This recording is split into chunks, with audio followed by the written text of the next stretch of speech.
Allahabad high court का 12 जून का वो फैसला जिससे बदल गई सियासत, देश ने भुगता आपातकाल। 12 जून 1975 ये वो तारीख है जिसने भारत की सियासत को हमेशा के लिए बदल दिया। उस दिन इलाहाबाद हाई कोर्ट ने एक ऐसा फैसला सुनाया जिसने न सिर्फ तत्कालीन प्रधानमंत्री इंदिरा गांधी की कुर्सी हिलाई, बल्कि देश की राजनीति का नक्शा ही बदल डाला। उस वक्त तक कांग्रेस का एक छत्र राज था, केंद्र हो या राज्य, हर जगह उसका दबदबा। लेकिन इस दिन जस्टिस जगमोहन लाल सिन्हा ने इंदिरा गांधी के रायबरेली से लोकसभा चुनाव को रद्द कर दिया और उन्हें अगले 6 साल तक कोई भी चुनाव लड़ने के लिए अयोग्य घोषित कर दिया। यह खबर जंगल में आग की तरह फैली और इसके बाद जो हुआ उसने भारत के लोकतंत्र को झकझोर दिया। 12 जून की सुबह इंदिरा गांधी के लिए एक के बाद एक बुरी खबरें लेकर आई। सबसे पहले उनके करीबी सलाहकार और सोवियत रूस में भारत के राजदूत दुर्गा प्रसाद धर की दिल का दौरा पड़ने से मौत की खबर, फिर इलाहाबाद हाई कोर्ट का वो ऐतिहासिक फैसला जिसने उनकी सियासी जमीन खिसका दी, और ऊपर से गुजरात विधानसभा चुनाव के नतीजों के रुझान जो कांग्रेस के खिलाफ जा रहे थे।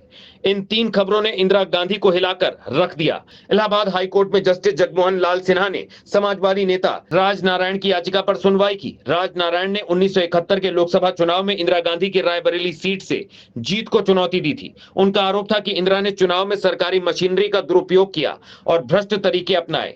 जस्टिस सिन्हा ने इस मामले को गंभीरता से लिया। सुनवाई 3.5 साल तक चली। इस दौरान इंदिरा गांधी को कोर्ट में पेश होने का समन भी जारी हुआ।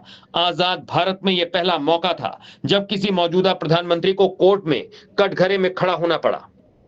जस्टिस सिन्हा का फैसला 12 जून को सुबह 10 बजे जस्टिस सिन्हा ने अपना फैसला सुनाया। कोर्ट रूम नंबर 24 में देश दुनिया की नजरें टिकी थीं। जस्टिस सिन्हा ने राजनारायण की याचिका में उठाए 7 में से 2 मुद्दों को सही पाया।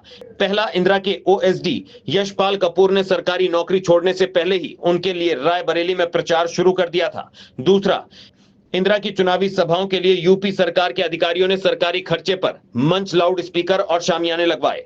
जस्टिस सिन्हा ने अपने 258 पेज के फैसले में लिखा कि इंदिरा ने चुनाव में सरकारी मशीनरी का गैर कानूनी इस्तेमाल किया। इस आधार पर उन्होंने रायबरेली से उनकी लोकसभा सीट रद्द कर दी और उन्हें 6 साल तक चुनाव लड़ने से भी अयोग्य घोषित किया।